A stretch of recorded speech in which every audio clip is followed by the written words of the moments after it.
Menyiapkan kolam budidaya memiliki peranan yang sangat penting, baik untuk keberhasilan maupun untuk mempelancar kegiatan budidaya.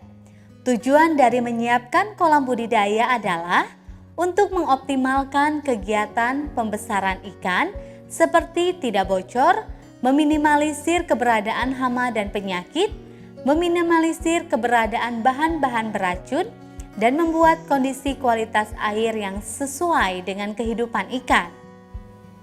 Berikut langkah-langkah untuk menyiapkan kolam budidaya ikan air tawar. Mari kita mulai.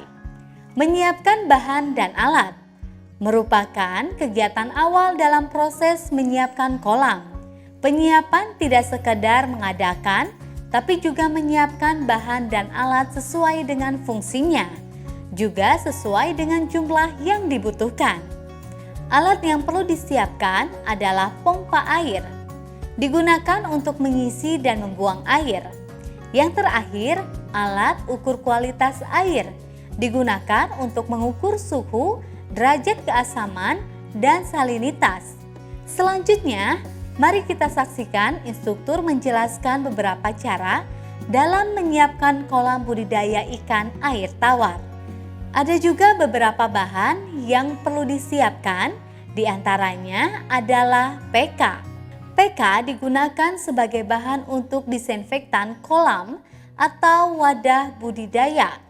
Berikut beberapa langkah yang dilakukan dalam mempersiapkan kolam, tembok, atau fiber. Pertama, membersihkan dasar dan dinding kolam menggunakan PK sebagai disinfektan kolam. Kedua, pengeringan kolam. Kolam ikan harus dikeringkan terlebih dahulu guna memutus siklus hidup hama dan penyakit yang tertinggal atau sisa dari proses budidaya sebelumnya. Pengeringan dapat dilakukan dengan bantuan sinar matahari. Pada saat persiapan kolam, perlu dilakukan pemasangan saringan yang baik pada pintu pemasukan air untuk mencegah masuknya hama ke dalam kolam.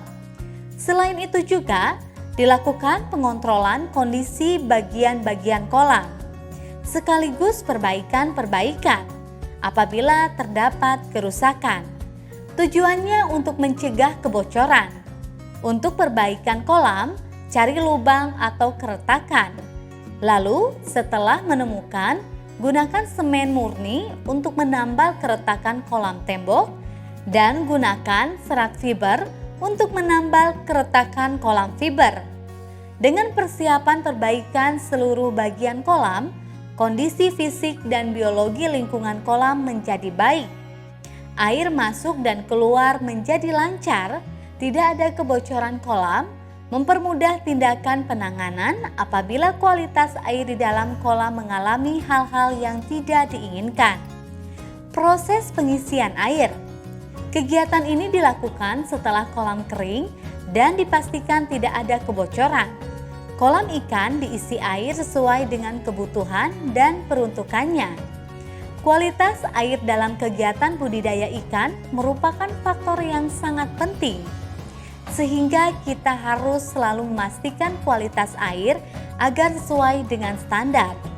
Dari video ini kita dapat mengetahui bagaimana menyiapkan kolam budidaya dan merawatnya untuk jangka panjang. Semoga bermanfaat dan sampai jumpa di materi selanjutnya.